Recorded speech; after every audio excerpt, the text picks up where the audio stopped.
So let me get this straight. 3-car pile-up on lap 1. Colton Herta screwed out of a potential win. Scott Dixon's shithousery. And that damned Spaniard. Yep, IndyCar's back, all right. Welcome back to Motorsport 101.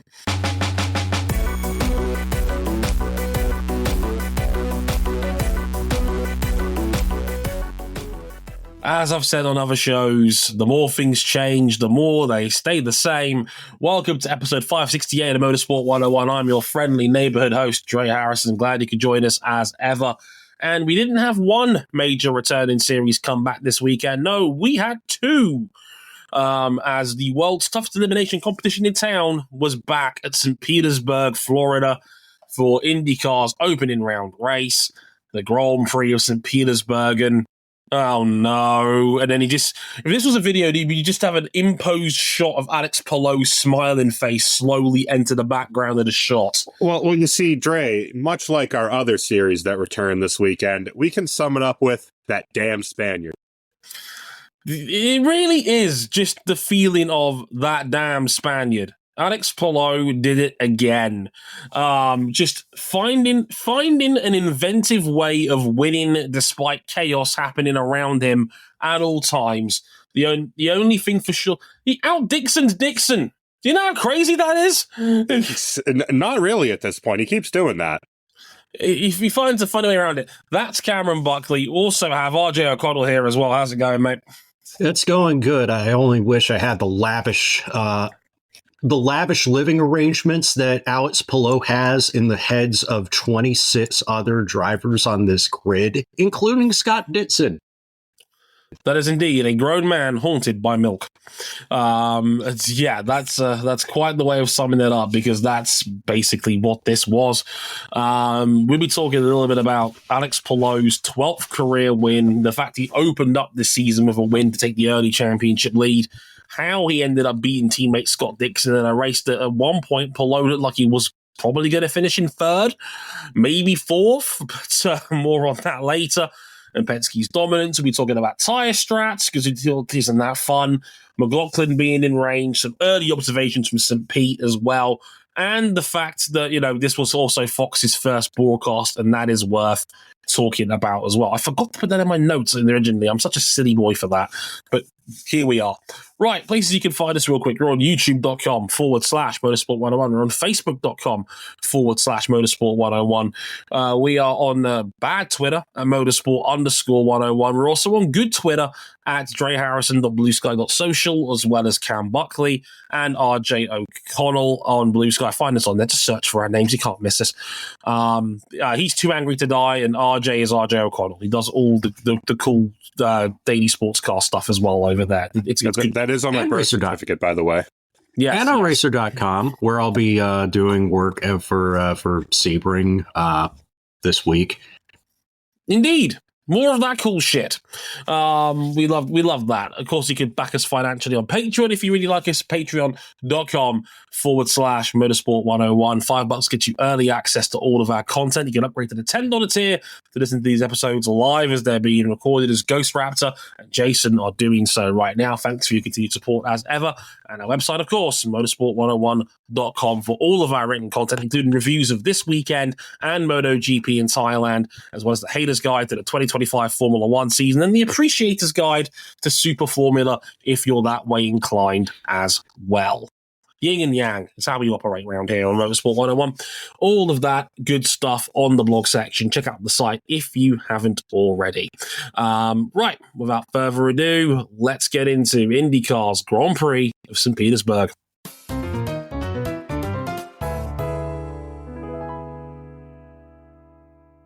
Qualified down the field. Everything went red for a full race. Woke up in victory lane. Oh man, he did it again. It's never been more pullover. So after a lap one caution came out for Will Power, Nolan, Siegel, and Louis Foster's crash 4 corners into the race, a lot of the front runners on the field, specifically all the ones that started the race on the high degrading alternate compound, they all pitted, including both leading Chip Ganassi cars, Alex Palou and Scott Dixon. Scott Dixon's radio did not work past the halfway mark. Alex Palou dove into the pits for an undercut attempt on the final round of green flag pit stops, and he leapt over Dixon and Josef Newgarden into the lead, a lead he retained to the flag for his 12th career win and the early championship lead. Trey, how does he keep doing this? I've joked about this many a time that Alex Palou is the dark magician. Alex Palou is an anime protagonist. He always draws the exact card he needs at the exact right time, and he finds a way of shithousing a victory. And this was a race where I think any one of 5 dudes could have won at any point in this race. Mm-hmm. You've got Scott McLaughlin, who qualified on pole in dominant fashion and really didn't do much wrong in this Grand Prix, but was on the wrong strategy and understandably didn't want to give up track position early on when he had that lap 1 caution early doors. It turns out that was just the wrong strategy. More on that in a little bit. Of the guys who were on the alternate strategy of the 3 stops but all on primaries for the rest of the race, really, the leader of that clubhouse was Colton Herta. Colton Herta was looking like he could have won this race on an alternate strategy, but guess what happened? Well, trouble in the pits. Colton Herta, rumors to F1 started up, and the racing gods looked down like, boy, fuck you. We're back. It never ends. The ride never ends for Colton Herta. Issues in the pits. Issues with fuel flowing into the car, issues with his engine consuming said fuel. What very well could have been the run on the right strategy to a dominant win, because he had a gap to everyone behind, including Palou. Turned into yet another in the long list of nightmare weekends for Colton Herta through no fault of his own. Yeah, this one was not his fault. You could argue, locking the rears going into the corner at Daytona, that's all on him. This one, no way. My pick. Oh, yeah. Right rear tire couldn't get on the hub on his second green flag pit stop. First one, I should say, pitted on lap 36. Then the fuel wouldn't go in the car. That's a damn shame. But I'm looking at this tire graph, right? And obviously, Palou got it right. Pitting early, getting off the alternate tires, and then on a scrub set of primaries in the second stint of his race, he's able to stay in the top 5. Now, I don't have no idea how much life was already taken out of those tires when he put them on for that second stint, but they weren't new tires, but it didn't matter. Yeah, his pace on the scrub set was good enough to set him up for a massive, just balls to the wall pit entry lap, and then never really looked back from there. I mean, the green tires, the alternates, were basically 2013 Pirellis at China. Oh, yeah. It would melt at about 3 to 4 laps into the stint. They were done. Yeah. That's interesting. Do you think that they went too far in the wrong direction with these? I think it's a product of having the heavier cars on this track surface in these temperatures. It just was a perfect storm. I don't know. I mean, I think the jury probably needs more evidence before it can come to a decision on this, because this is only the second ever. Well, this was the first ever hybrid race around St. Petersburg with these cars. There's no data or any yardstick to compare them with. These cars are generally about 100 pounds heavier, about 45 kilos in GB units compared to what they were, and of course more power driving those tires into the ground with these hybrids. So, and this is a new construction of tire as well, introduced for 2025 road and street course races. Yeah, the talk in the paddock was that they intentionally wanted to make them like 2023's spec of alternates, where they were a lot quicker. They were softer overall in terms of composition, but also having a bigger drop-off compared to last year's in alternate tire. So they clearly want a more aggressive tire to alter strategy. And from that aspect, I can't say it didn't work. Oh, I would say they weren't really quicker, though. because they were a little quicker for a couple laps, and then they would fall off so hard that there was no point in staying on them. I mean, we're talking about a 59-second lap of this track here as well. I mean, any difference in tyre compound is going to be marginal because a lot of this track is also dead straight as well. It's a very stop-start street circuit, St. Petersburg. I call it discount Monza because it's like Monza but at half scale. It's the body of work of what we've seen so far is probably not enough for me to truly pass judgment on it yet. I don't think this was a bad race because of the alternate tyre. Well, I'm not going to say that because that was not the reason why this race, I think, in my opinion, was dull. It was fine. But when flat. You had enough intrigue with like what was going to happen in the final round of pit stops. Wasn't an all-time classic, but it wasn't terrible either. The problem was that you had enough primary sets where you could turn it into a free stopper on primaries, and that was the winning strategy.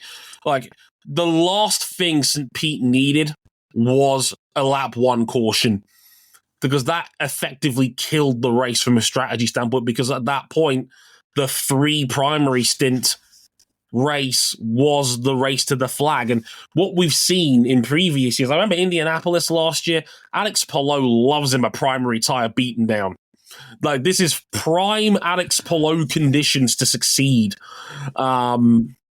Basically go out, run laps until you need fuel. Run laps until you need fuel over and over again.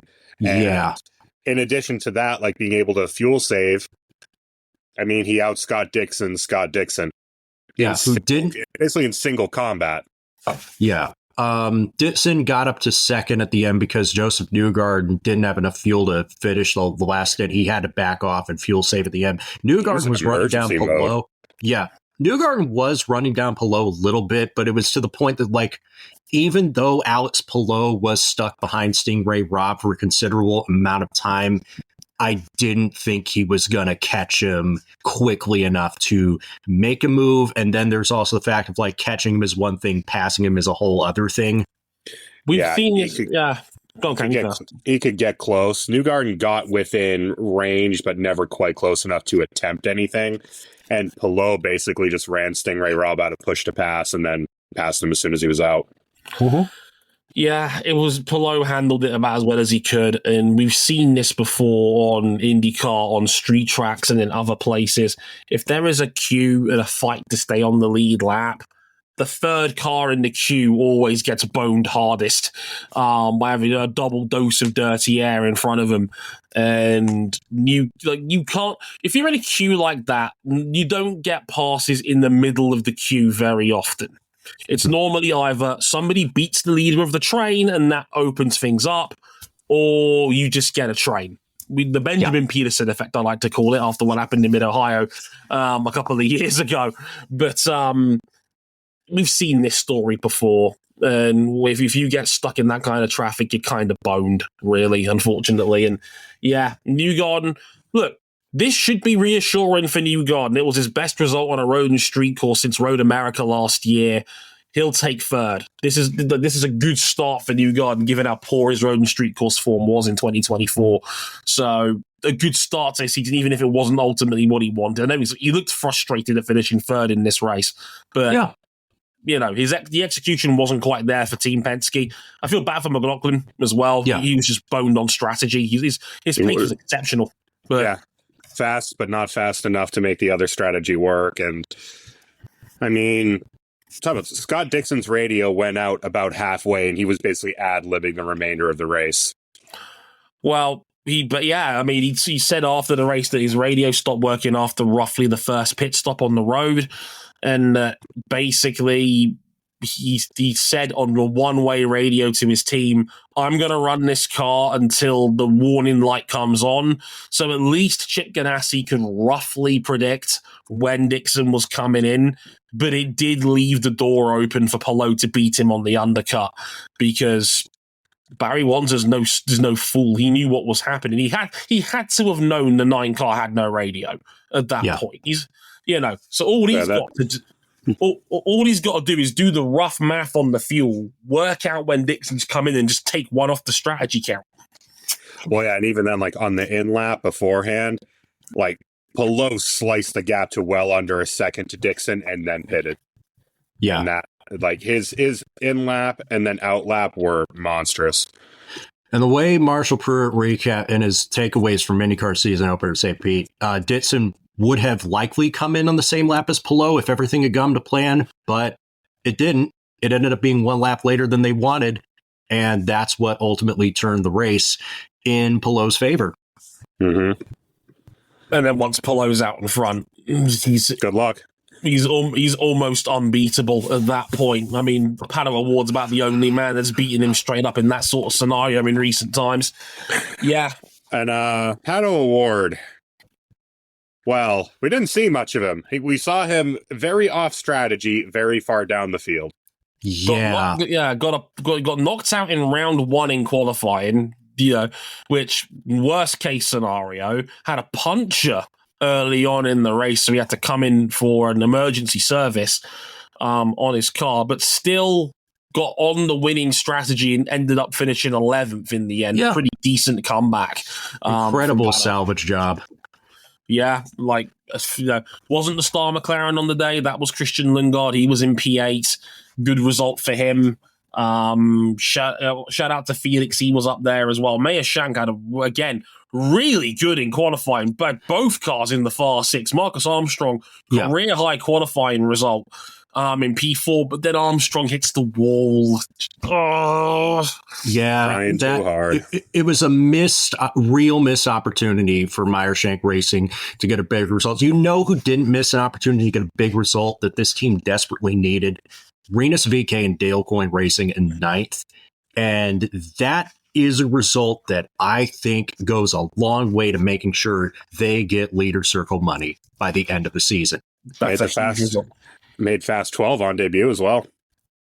Like the speed was real in that car this weekend.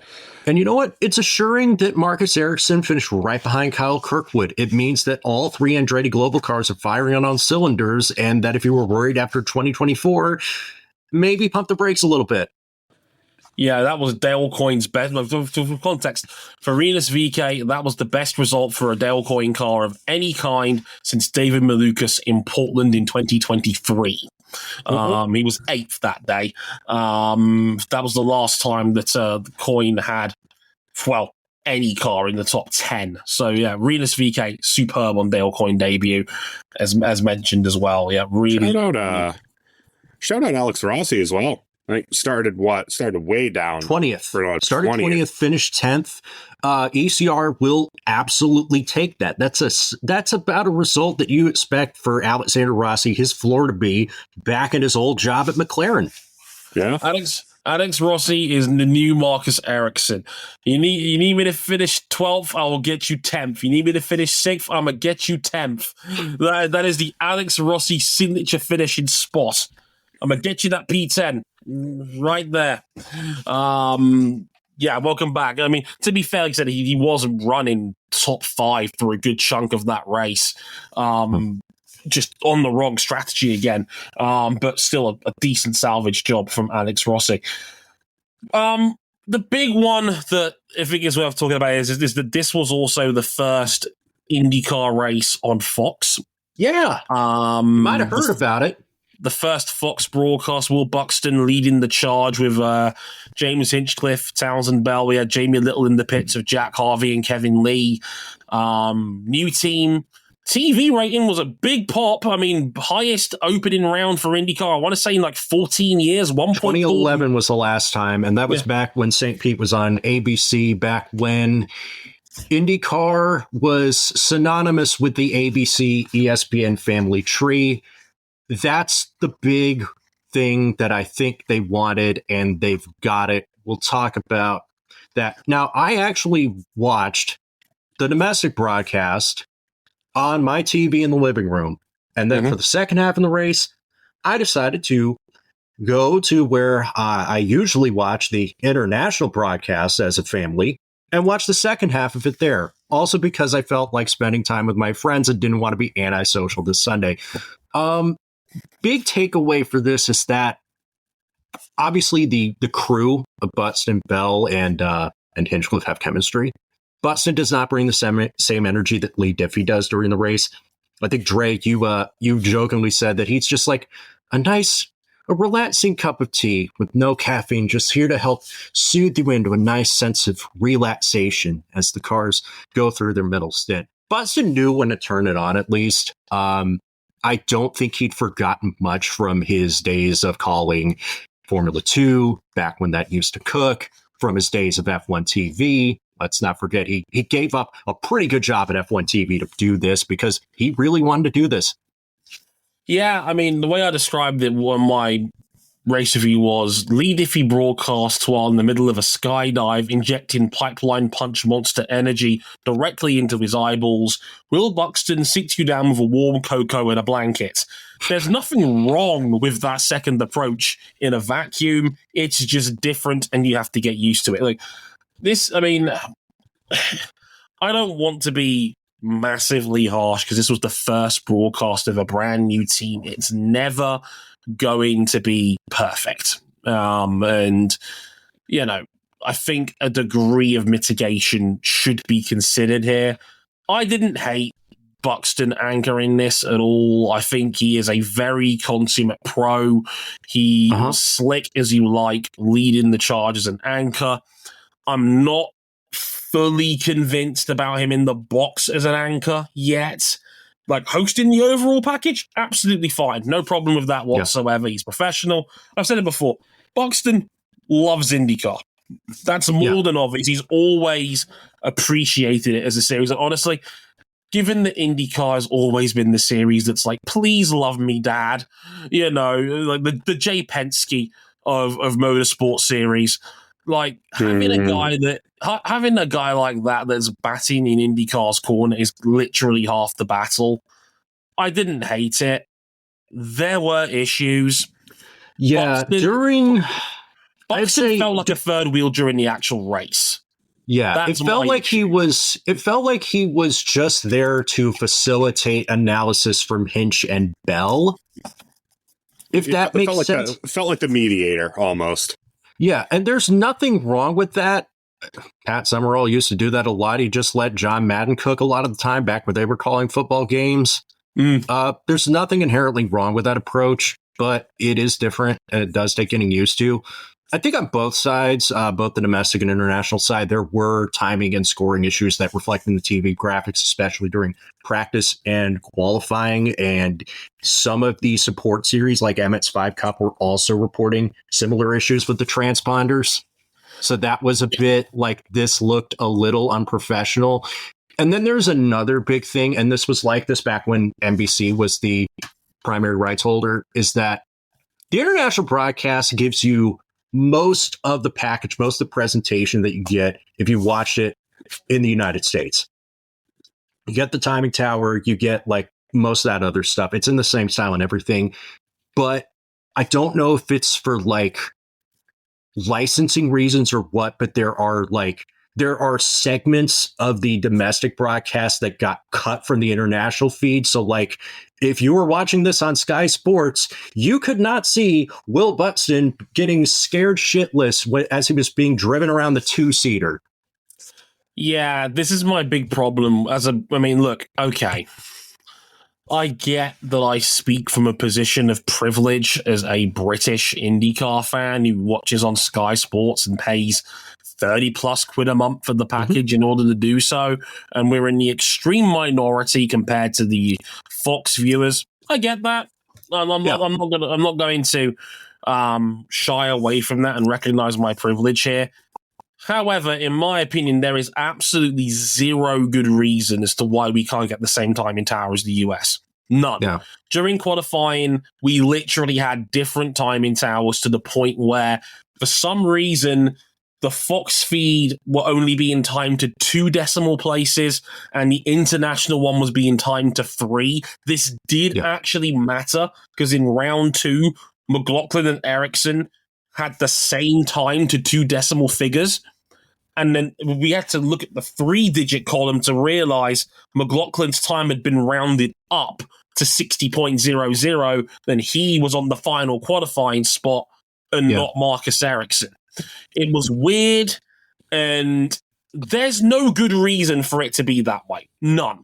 Like, I can understand. And I should say, Go on. And I should say that it was like this when it was NBC, because remember when they introduced the hybrids to IndyCar, and there were specific graphics that they would show on the NBC broadcast. They would show like tire strategy, hybrid deployment, and you wouldn't necessarily get that if you were watching this on Sky or any of the countries that offer you IndyCar Live, for instance. Right. And that having that information is key, because I think, and this is the one thing that I think Fox really needs to tighten up, is giving you a steadier stream of rotating information on the timing tower instead of it just being a timing tower. Yeah, for the overwhelming majority of the race on the Fox feed, it was just a timing tower. We couldn't see anything in terms of when people had pitted, especially in a strategy race like this, remaining push to pass. I mean, like in our server, we're basically relying on member of the server, Ed, and his view into timing to see who had enough push to pass. That was one of the basics in the last graphics package. Like the last package would occasionally flash up the push to pass graphics and how long each driver had left. We didn't get that at all. And look, Elizabeth Blackstock wrote a much harsher column about this than I did when I talked about it on my race review. Like, Liz went in on Fox a lot harder than I was expecting her to. Nothing personal. That's just her opinion. She was big on the whole, you need to tell a story. This is why this broadcast sucked, in her words, essentially, because you struggle to tell a story. And I wouldn't go that far, and I wouldn't be that harsh in my wording of it. I know, me not being harsh about something, I know it's rare. But what I would say is that it certainly doesn't help when we're being denied key information. Yeah. And Liz wasn't the only one that was critical. Ryan King was talking to us saying that, like, this was a rough start and that this was worse than what we had with NBC. I take a little bit of issue, and it's nothing personal, King. We love you, buddy. But, like, I didn't necessarily... There were a lot of things that I liked about the Fox broadcast, and, like, aesthetically, it wasn't terrible. Go back and listen to our MotoGP podcast for how to put together a graphics package that just is not pleasant to look at. Yeah, and look, I'm not the huge fan of the cartoon artwork that Fox borrowed from its NASCAR feeds. Then it's not terrible, but I don't like... It is so overhated. There are 50 other reasons why NASCAR on Fox's coverage stinks before you get to the cartoon graphics that they borrowed from the NFL and MVP. You say that, but roided out Brad Keselowski haunts my nightmares. That's just funny. That's just funny to me. Like, okay, and then for the announcement that Adrian Newey has started at Aston, we got jacked Adrian Newey. We did get that in F1's graphics. I'm like, oh, everybody's doing it now. Yeah. Oh, great. Everyone's a superhero. Everyone got the super soldier serum. Like, the big thing is, like, it would have been more alarming if this race did like a 0.5 Nielsen rating without having the cartoon style driver portraits. That would have been much more alarming. Yes, it looks silly, but I think in the long run, Fox's motorsport coverage has bigger fish to fry. IndyCar's on the IndyCar side, they have more things that they need to fix before they address that. Plus, people don't seem to hate it that much in the NFL and MLB side of things. And they're real sports. I think they're better conditioned to it because it's been a part of Fox's overall typeface for... You know what? I was surprised we didn't get a timer telling us how many bats it would take for Shohei Ohtani to show up in that race. True. But what I was going to say is that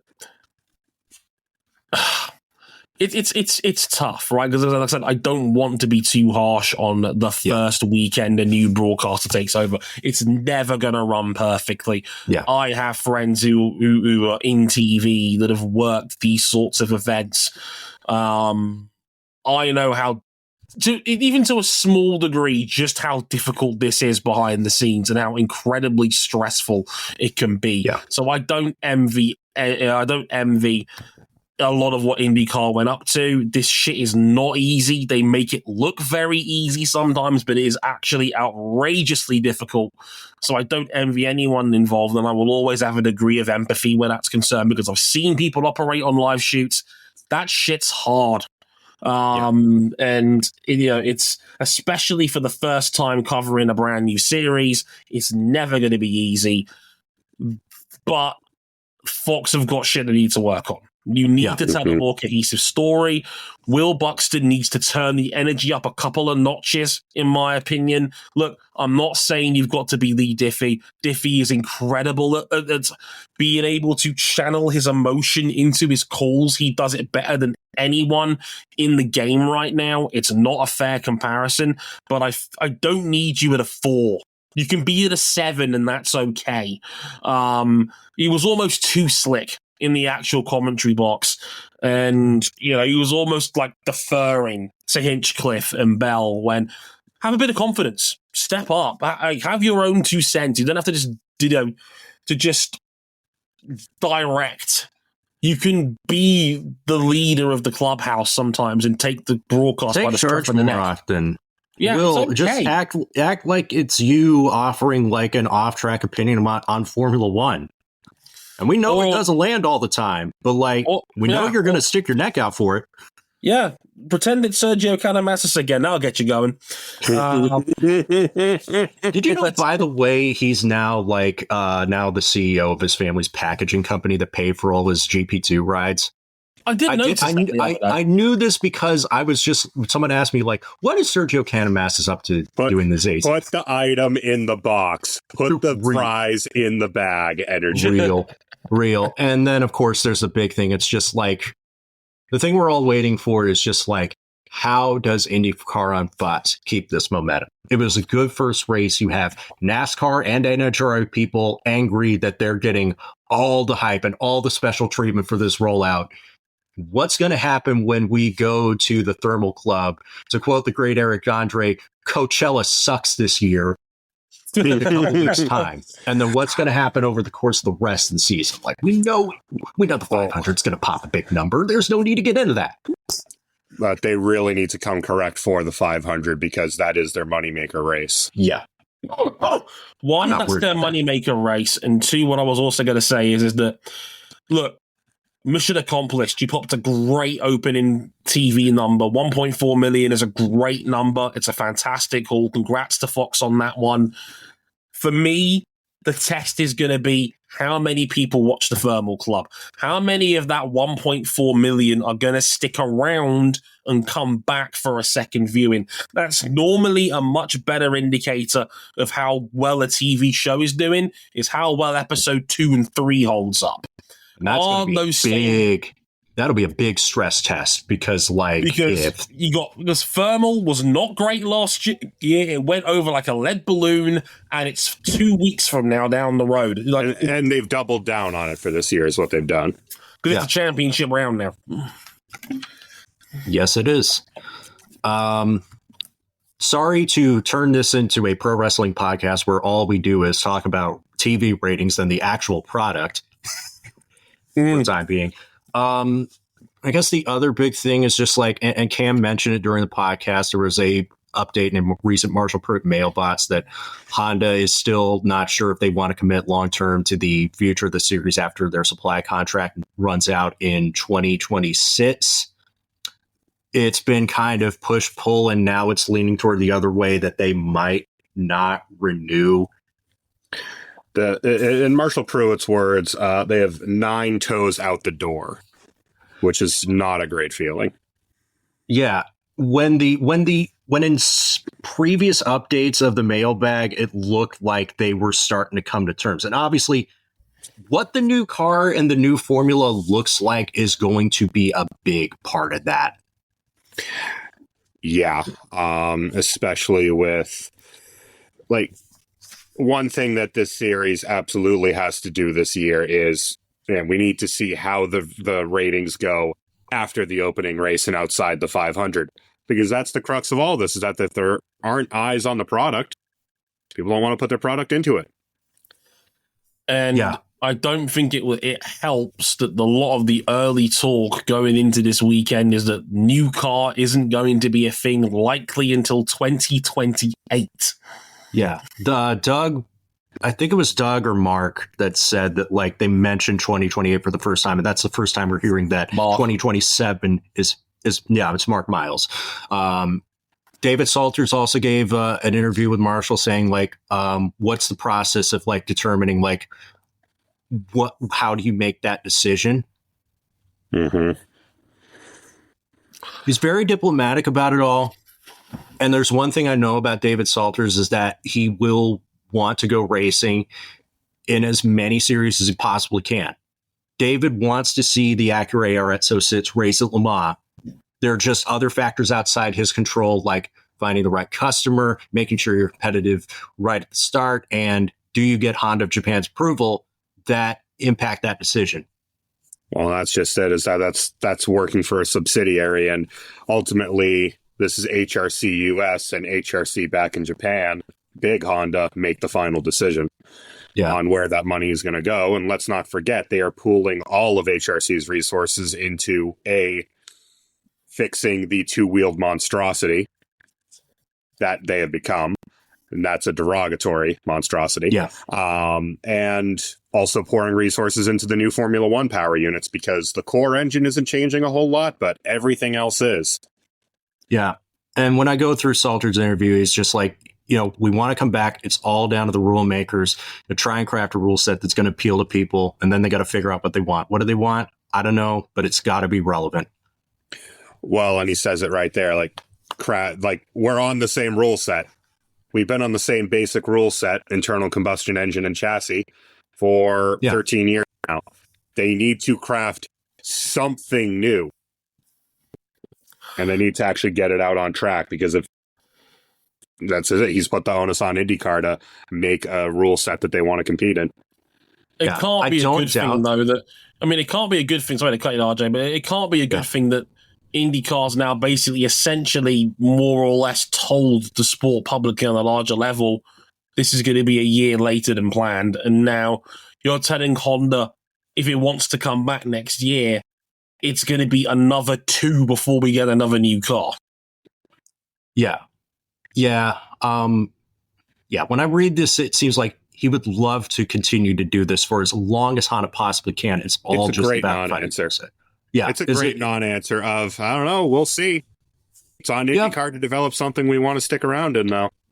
Yeah, I hope they stick around, because like IndyCar survived eras where they have had spec. Ironically, it was Honda that was the spec engine supplier for IndyCar for a number of years before Chevrolet came back. Those weren't necessarily good years, and I don't think we're going to see like 27 cars every race. If we do end up with a situation like, I don't doubt that GM and Ilmore could build 27 engines plus. I don't think they could, RJ, tough. Because famously, these engine manufacturers have been at capacity since Lotus bailed. They don't have engines to go around because, as we know, as IndyCar historians will know, thanks to the canning of the Mercedes pushrod engine back in the day, engines take a long time to build. Yeah. So, like, blocks and crankshafts at this level are multiple month lead time projects. And if you suddenly double the load that an engine manufacturer has to deal with, ultimately there's not going to be enough engines to go around if it's just one company trying to supply them. And the only safeguard that a lot of these teams have to like figure out if they're going to downsize or not is the charters. That's what they negotiated. Mm-hmm. Yeah, they've got their charges, but where's the money towards developing a new car, and why is it taking them so long to finally nail this down? I don't know. That's ultimately why they made the tough decision to let go of Jay Fry. Here's the thing, right? Having read this and knowing about it, it's a lot of we'll see. What does we'll see mean when your mom says we'll see? Normally it means no. Yeah, it usually means no. Because I have a feeling we're going to get an announcement sometime at the 500. That's just gut feeling. I have no insider knowledge, but we're going to know one way or another at the 500. Honestly, if I'm Honda, what's the incentive to stick around right now? A lot of that it's the 500, but you know what David Salter says a lot of? The 500 alone ain't enough. Yeah. Not when HRC has bigger fish to fry on 2 wheels, 4 wheels. And if they can be convinced, throwing their hat in the ring for the other part of the Triple Crown, throwing their hat in the ring for Le Mans. But if you're IndyCar, your best competitive argument right now is we'll have a new car in 3 years' time. Like, it's not good enough. That's what they need to sort out. We've been saying it's not good enough for a long, long time, and those chickens are coming home to roost now. This car is sorry, forgive me here. This car's going to be 15 years old. You know, RJ, when you mentioned when you guys mentioned this is the highest ratings for an opening round since 2011, yeah, that was the last year of the last car. Yeah, this car had ratings this good for the opening round since pre-DW12, and the DW12 is old. Yeah, it's gone through various iterations. Like, it does not look the same as it does in 2012. And thank goodness for that. It has had to change. And this is still a very safe car, but I think everybody agrees that it's time to use the lessons learned from that and develop something different. It's crazy because, like, I watched another series that Honda supplies with Dallara chassis, and the Super Formula engines are about a 10-year-old formula, and yet they don't feel as dated. Well, that's the case when it's basically an inline 4 version of a Formula One engine, to the point where Honda used those engines as a test bed for what eventually became the dominant Formula One engine. Yeah, exactly.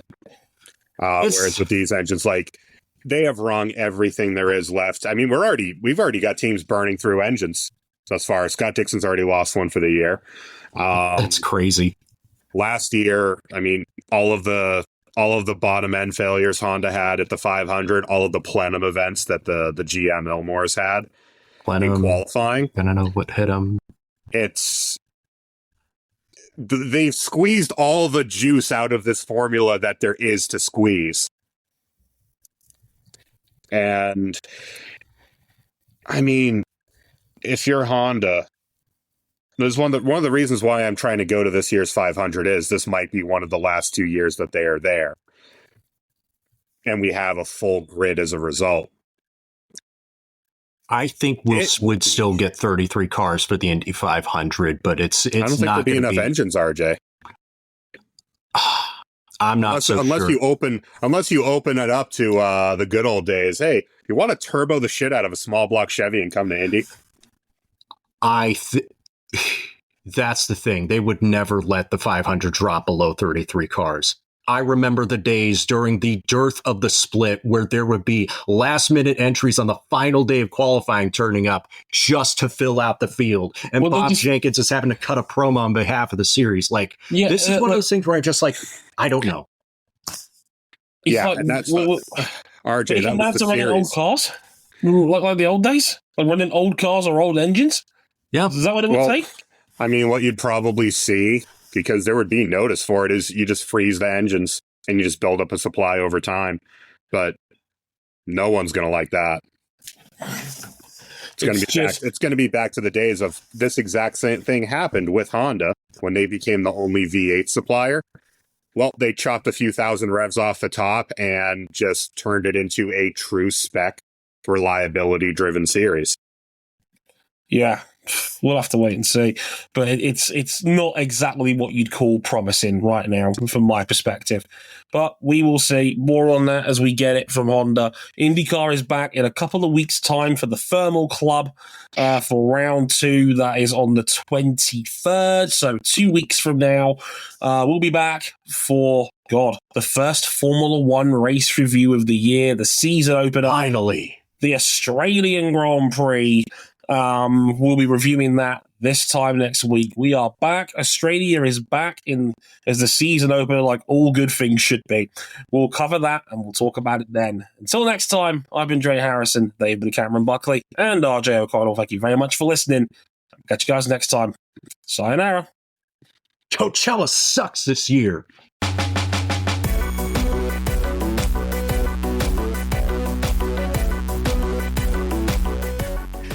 Now and forever, the immutable future of IndyCar is pullover.